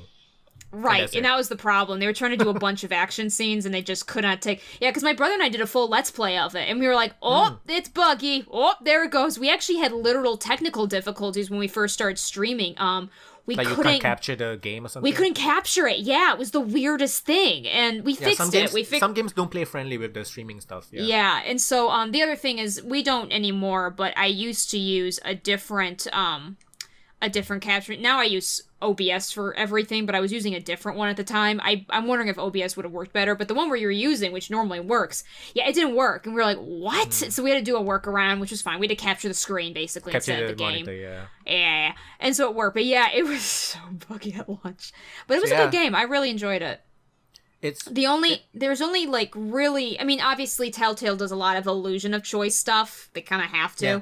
There's only really one choice that I never replayed it, so I don't know, but my brother and I had to talk, and we're like, how did they make this different while make it still even matter? Apparently in Batman 2, what people said was the choices make more of an impact, apparently. Okay, cool. I just haven't had a chance to play it, but I wanted to. And it's funny you brought... Sorry, what were you going to say?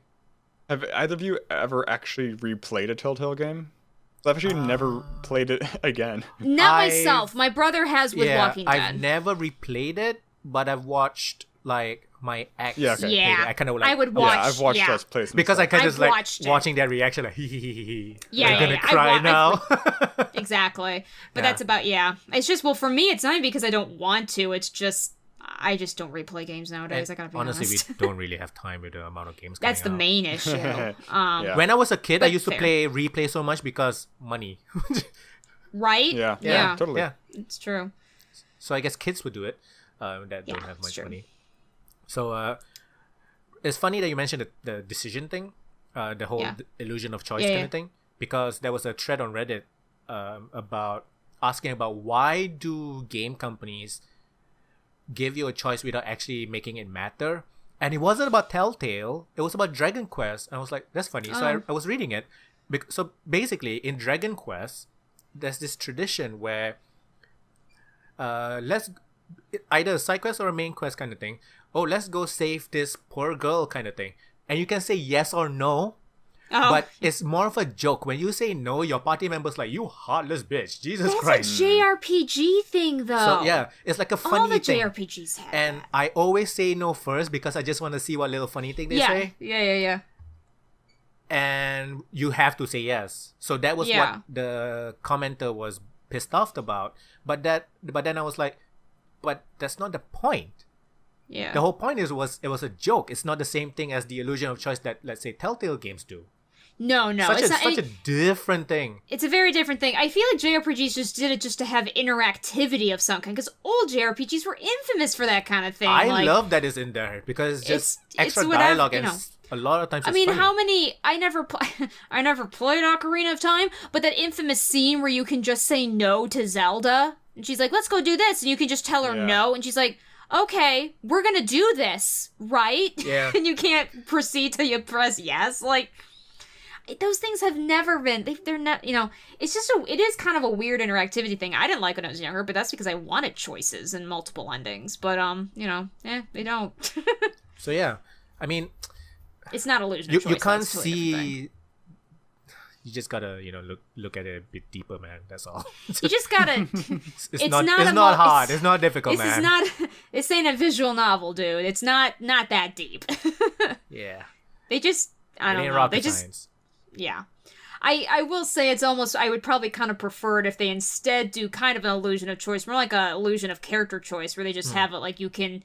Like Persona games, where you can respond in different ways, but it's basically the same thing. But that was mostly for the whole relationship points stuff, right? Yeah. Oh, yeah, that's true. Yeah. It didn't matter there. I just meant it's the ones that don't really matter, where you can choose 3 different ways to say it, basically. I'm pretty sure I've played JRPGs that have allowed me to do that, actually, a lot. Yeah, I think there are some out there. I just can't think of them. It doesn't really affect anything. It's more like just letting you, be... Just choose how you want to be. But it's not like Telltale.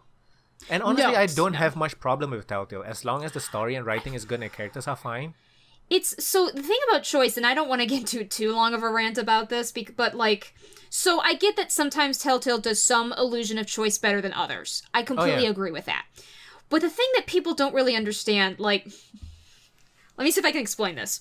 If we really want every literal choice to matter, they have to make exponentially huge games that you will not see, like, remotely some of the content for. So I'm just going to break it down in simple. Like, let's say each game only had one major choice. So you've got game 1 that has one major choice. Branches off to basically, so you got episode 2. So now you've got like 2 different playthroughs, and each of those have 2 choices. It just gets exponentially bigger, and what you're gonna have is you're missing, because the main reason, it's not just lazy writing why Telltale doesn't, or other games don't do the whole, like, your choices infinitely matter in all respects. It's not just because of lazy writing, it's because they don't want to have most people lose out on huge chunks of game, because no one would like that. Well, I think to make it what was the recent game where you were a robot, or was multiple stories? It's like a Telltale game, but you were choosing. I don't know. Robot? Are you on a train? Game. Japanese game. No. Nier Automata? No. Sorry. It's a David Cage game, not Japanese game. Oh, Detroit Become Human. You're talking about Detroit Becoming Human. Does a good job. It does a good job of showing you. Like, at the end of each chapter, it shows a web. Like, here is this choice. This choice branched in this way. Yeah. And so you can reset and choose. It's very explicit, which is nice. Yeah. Well, that's the thing. David Cage, Mr. Emotion Man, when he sets out to make a game, he wants to make a game where your choices are impactful and with multiple endings. When Telltale make a game, they want to make a game with a really good story with a couple of changes here and there that you can affect. I mean, it's a different goal in It's a very different feel. And also, when you're doing something episodic, you really can't afford to have it so branched out. You just can't. Yeah. Otherwise, honestly, you have to make them exponentially longer each episode. It doesn't work. A lot of it is, game design, like game design or technology or whatever, right? But in the end, it's just what Telltale wants to make. Yeah. Oh, yeah. And I don't think they are... Have they ever been misleading?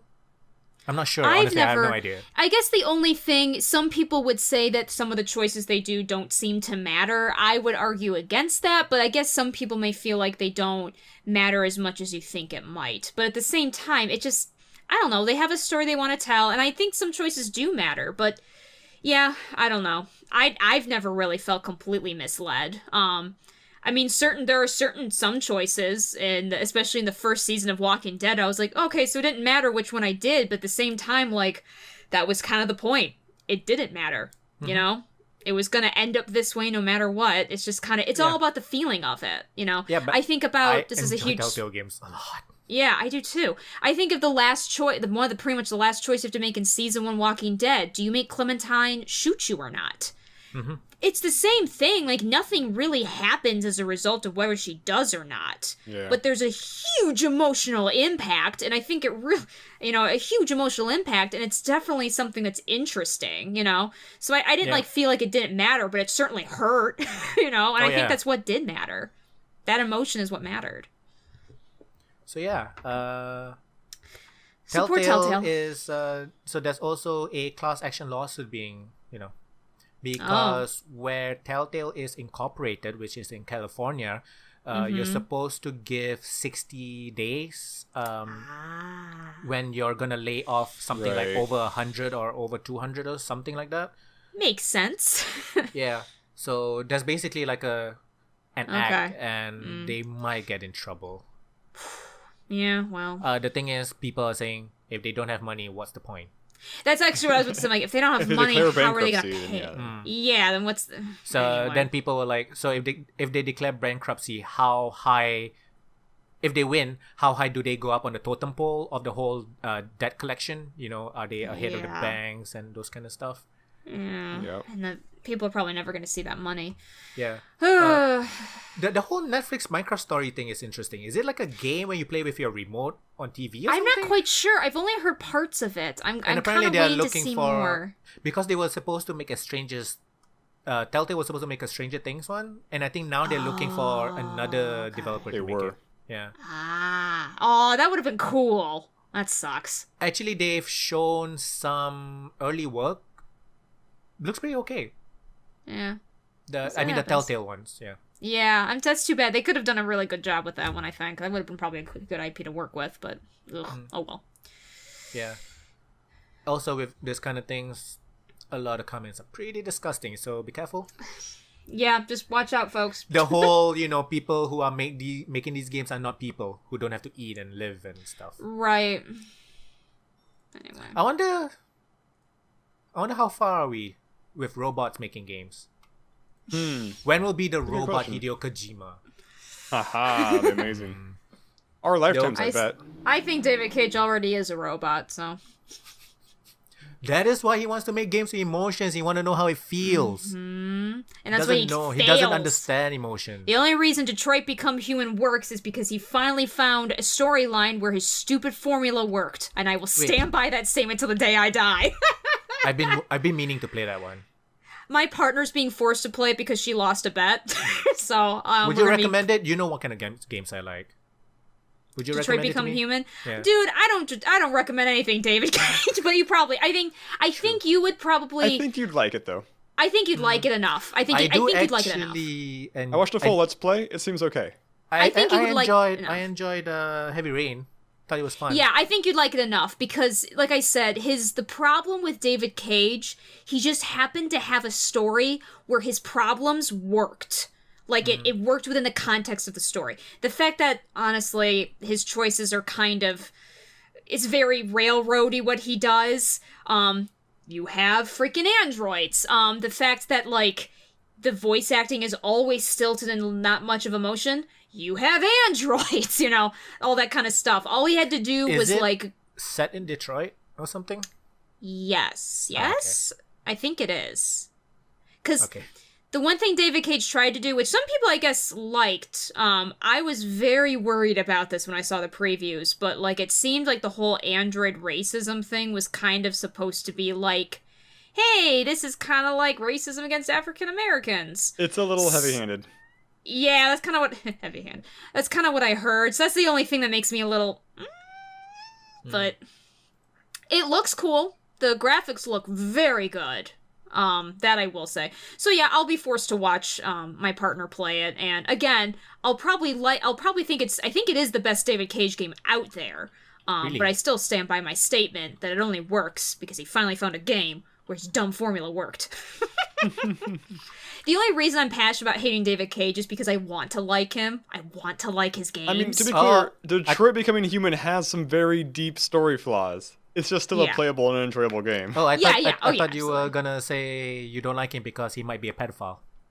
Oh, well, I mean, oh God. I mean, yeah, no, he sucks for that too. But I just mean in general, when I first knew about him, because, my brother and I played Indigo Prophecy. Game it's a train wreck. It's such a great train wreck. The first half is one of the better games I've played. I love the first half. Oh yeah, the first like 2 scenes of Indigo Prophecy, amazing. They really are. They're the best scenes of his entire game because here's the thing, like the mistake he honestly makes in all his other games is they're not like the best part about Indigo Prophecy is the beginning. Like it's like, oh, right there. Oh gosh, what's going on? His other games drag out. Their beginnings are so long. I want to like his games because they're everything I want to like. Like I wanted to love Heavy Rain. I wanted to love it. And then it was okay. I can't wait for a price drop. I still have Until Dawn to play. It's so good. I have it. Still waiting. Okay. Until Dawn, and people are going to disagree with me, but that's okay. Until Dawn, in my opinion, and I love Telltale, but I think Until Dawn is the game that, in my opinion, does the best of making your choices matter. I really feel it is. I don't know how they do it, because it's still a lot of illusion of choice, but I felt they did a really good job of actually really making your choices matter and having a coherent story with it. And yeah, the endings are overall... It's one of those games where you can die, right? Mm-hmm. Yep. And there's multiple points where certain characters can die permanently. It's interesting. I think it's fair. I mean, some things are very illusion of choicey, but there's a lot that's not, and that's where it's like, whoa. I forgot they also watched... made the Hidden Agenda game. Is that out already? Oh yeah, it's been out for a while. Yeah. Hidden Agenda is that the one I'm thinking? Is that the one where you play with your phone? Yeah. Oh, it's out already. It came out last year, October. Oh shoot, was it any good? It was okay. Yeah, I guess it depends. If it's definitely fun if you play it the way it's supposed to be played. Okay. I think it's one of those I really wanted to play it, but I didn't know it already came out. I think it didn't do that well. I'm gonna look into it though. I really liked the concept. I'll have to look into it. Anyway. Yeah. Just one more piece of news. No, a couple more. FIFA 19. So next one is about microtransactions. That's always fun. Oh god. So FIFA 19. FIFA 19 has shown the odds for their loot boxes. So basically, in FIFA 19, in FIFA for a while now, they have this game mode called the Ultimate Team something, where you build your own team using cards, which are like basically the players, to play online, something like that. And to get those players, you either grind the whole fuck ton, or you pay money. So they have shown the odds for the loot box in a specific country. And to get the best players is less than 1%. Oh, Jesus. So there were 4 tiers. The lowest tier is 100%. The tier after that is something like 40%. After that is something like 10 or 7%. And then like the very specific numbers, like 40 point something, right? But the best players, they just said they're less than 1%, which could mean anything. Could be 0.01. So yes, FIFA 19, the game where people have spent a few $1,000s playing. The other microtransaction thing is Assassin's Creed Odyssey, which just came out. It's been getting good reviews because it's now apparently an open world RPG. I'm gonna get it when it's on sale, maybe about 50% off or something. I enjoy Origins. Origins had microtransactions where you can buy different mounts, different weapons, skins, those kind of stuff. Odyssey also has this, but apparently Origins and Odyssey had another thing, or I didn't notice this in Origins. I didn't know, is you can buy experience boosts to boost your experience gains. That's weird. It is weird. In a single player game, especially.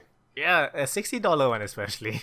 So basically, apparently from what a lot of comments are saying, Odyssey works like Origins. If you play all the side quests, you don't need to like grind a little bit.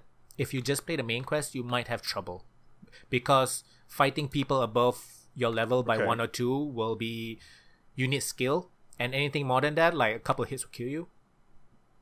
So, but my stance on it is microtransactions, especially this kind of shit, is never okay in a single player game, especially a $60 one. So yeah, but that's the thing. That's really gross. It is. Too many people are defending it. I just don't like. I just don't like the because it's one of those that doesn't affect you, but it's the idea of it. Yeah. And the thing is, like, I think it's better for some. You should be adequately leveled just by doing the main quest, and over leveled by doing the side quests. That's what I think.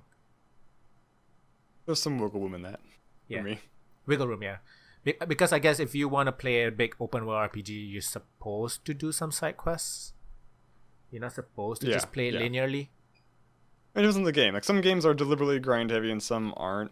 It just, when you sell the option to skip the grind, right? I don't know. It feels like but then you don't have know who to your target question the audience reason is, of the or grind. maybe like, did you tune the game to infuriate people to give you money? Like, you're selling it to people who don't like grinding, leaving the option of the back door. I don't know. Last times these things were called cheat codes. Yeah. So yeah, the last one is about Total War Rome 2, a game that came out like 5 years ago. So recently, Total War Rome 2 on Steam, because it's only on Steam. So it's one of those like big battle RTS strategy games, published by Sega, developed by Creative Assembly. This is their thing. This is what they do. And on Steam, they've been review bombed. So it's a game that came out in 2013, but they were review bombed in September 2018. So why did Total War Rome 2? Why did Total War Rome 2 get review bombed? Because women. What? Ah, women. Women! What'd we do? Why What don't we they fuck ruin me or now? something? So Total Oh War my Rome God. 2 is, it's an RTS, it's a strategy game, lots of battles Mm-hmm. and those kind of things. Yep. A patch in March 2018 added women generals. They're still patching it. They That added sounds cool. women generals in 2000. Like Joan of Arc. March, yeah, and so basically, you get, I think like you don't just get like famous people in the histories. You also get like randomly generated kind of things, and then each faction will have odds. So you can play like Rome and Greece and different factions. Each faction will then have a percentage chance of them being a female general being generated. So something like Rome is 0%, but another faction will be like 50% to reflect how they view women or something like that. They say Okay, culturally. yeah. Huh. Okay. Mm-hmm. And People got mad. Boys got mad, excuse me. boy gamers did not like it at all. My lord, they are such special snowflakes. Try and guess the reasoning they gave. Because it's not historical. It's not. not, Oh my gosh. uh, You don't even study history. Shut up. Exactly. And I play video games for one reason and one reason only, and it's historical accuracy. Right. Oh my lord. I don't. Why? If video games were historically accurate, you wouldn't have any agency because things would play out like they played in history. Exactly. Or like, oh my gosh, it's like the freaking, what was it, Call of Duty? And people were like, yeah, we're women fighting and blah blah. And they're like, yeah, but they weren't these kinds of guns either, so shut up and play your game. Like, yikes. Also, I just hit my funny bone, so I'm kind of in pain right now. Anyway, I'm real mad about this. Man, what the heck? Although I don't know what to trust anymore because now I've been hearing that like freaking The thing bots is, are like a lot of ruining games, everything. a lot of games which are based in a historical period have a lot of historical inaccuracies. Oh, But the thing they tend to complain about is usually the women. Oh Just yeah, the what's the women. thing?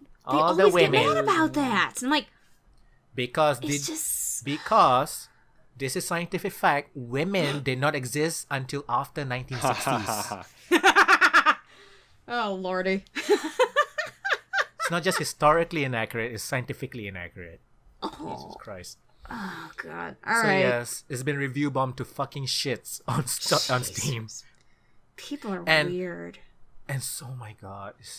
And the community manager, oh I love over this, basically said, if you don't like it, you can patch it out or play another game.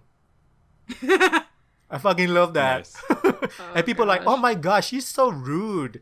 Fuck you. No, I think she was a lot nicer than she needed to I be. find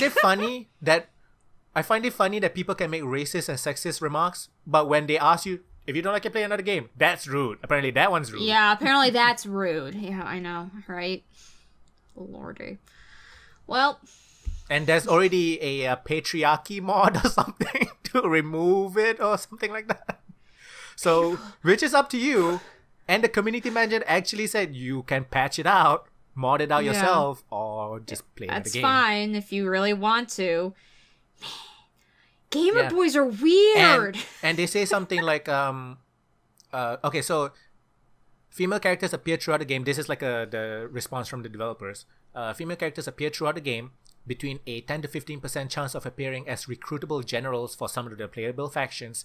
The exceptions are the Greek states, Rome, Carthage, and some Eastern factions will have 0%, and the Kush, which will have a 50% chance. Okay. These percentage chances are moddable by players, and people have gone through the files to show all these boys that there are actually different percentages. We've not seen Well, the it doesn't verifier matter. bar, blah, blah, They're just blah. mad that something you can't please them. You just can't. Like, Get my women out of my alpha games or something. I'm not being sexist. I'm just being historically accurate. Oh my god. No, the funny thing is, the patch was in March this year, and they were Yeah. only pissed about it last month. They're a bit like Boys are 5 months slow. too late. They Yeah. real slow. It's got on some Reddit board or 4chan board, and then they just... I would not be surprised if this was a 4chan prank. They just decided to just... You know mean what I like mean? target I wouldn't stuff? be surprised. Yeah. Yeah, And I then, wouldn't be surprised. No, actually, yeah, I remember it now. The first news that came out of it was one of those alt-right websites. Okay, yep. So they yep. kind of did the targeting thing, like you said. Yeah. Mm-hmm, I yeah, can't remember wouldn't be which surprised. one it is, but Okay, yeah, I don't know, Don't, so. don't snipe on it. Yeah. Let's So not bring somebody him said attention. Rome, the first Rome game, Total War Rome 1, had female generals too. They look like a man, but they have a trait called secretly woman, like a Mulan thing. Oh, okay. That's interesting. Cool. And All right. apparently somebody played the game where the Pope in this game was secretly a woman. Cool. Oh, Gas. little gasp. That So did yes. happen. So yeah, She got this- pregnant. It was weird. But yeah, it did happen. Yeah. Oh, you guys heard about what's the MMO Wildstar? They're also closing. Oh, I think I mentioned that last time. Yeah. I think. You can play the game until November 25th ish, and everybody will get premium stuff. No microtransactions. You can get everything basically. So if you Oh, always wanted that's to try it cool. out, I guess play it. Now's the time. Now's the time. There's some cool, like, if you like Sims, it has some really cool, like, house building stuff, I think. I've heard Okay. that as well. That's cool. So yes, that's too bad. So 50 people will be losing their jobs there. Capcom Vancouver also closed recently. That one is 150 people. So almost 5,000 people basically have lost their jobs in the past few months. Rough. Yeah. Boy, are we headed for another video game crash? Yikes. That's small, but still, it's kind of weird. The thing is, it's so common. Yeah, it's true. It is. Yeah, I mean because They become monopolies. yeah, it's so common. Plus, so many people want to work in video games that they can just afford Yeah. to. Oh, yeah. It's oversaturated. But then they That's true. forget that the people who make your games are the true resource. Yeah. I just When my friend worked at Bungie, everyone was everyone's like title. I think it was Bungie. Maybe it was Valve. I don't know. Everyone's title was video game maker. Like if you were a janitor, if you were a chef, masseuse, like you helped make video games. cool. That's weird. But what do you mean it's weird? It's kind of cool. I think it's a little weird, but I think it's still cool that everyone's got the title. It's just at that point, The it's like... company wouldn't function without that job. Oh, no, absolutely. No, absolutely, they need those parts. I get what they're trying to do. it was- then. Yeah. I mean, it's if it's to make them team. camaraderie, that's fair. It's just more of the idea of, like, there's anybody around here? But, like, as far as camaraderie, yeah, I totally agree. That's fine. So, I yes. just meant from a functional perspective of knowing who does what. That's all. So yeah. Nothing else. I got nothing else. You want to bring anything cool? Done. Okay. No. So let's do the thing. Where can people find you guys? Thing. Hey guys, this is Sarahscopic, Sarahscopic. I spelled that right, I think. I'm on YouTube, I'm on Facebook, I'm on Twitter, I'm sometimes on Twitch. Go ahead and say hi. I'll say hi. And I'm Foehamner on YouTube and Twitter. And I'm Pupunoob, P-U-P-U-N-O-B on YouTube and Twitter. Those kind of stuff. So yes, let us know how bad Venom is. Yeah, I will. Yeah. I mean, I probably won't hate it as much as my partner will, so I'll tell you her reaction too. Why does he have a weird ass accent? What is that? I don't know. Okay. Alright. So yes, this has been episode 142 of the playonultra podcast. And we will see you next time. Thank you for listening and watching. Boy. Bye-bye. Bye.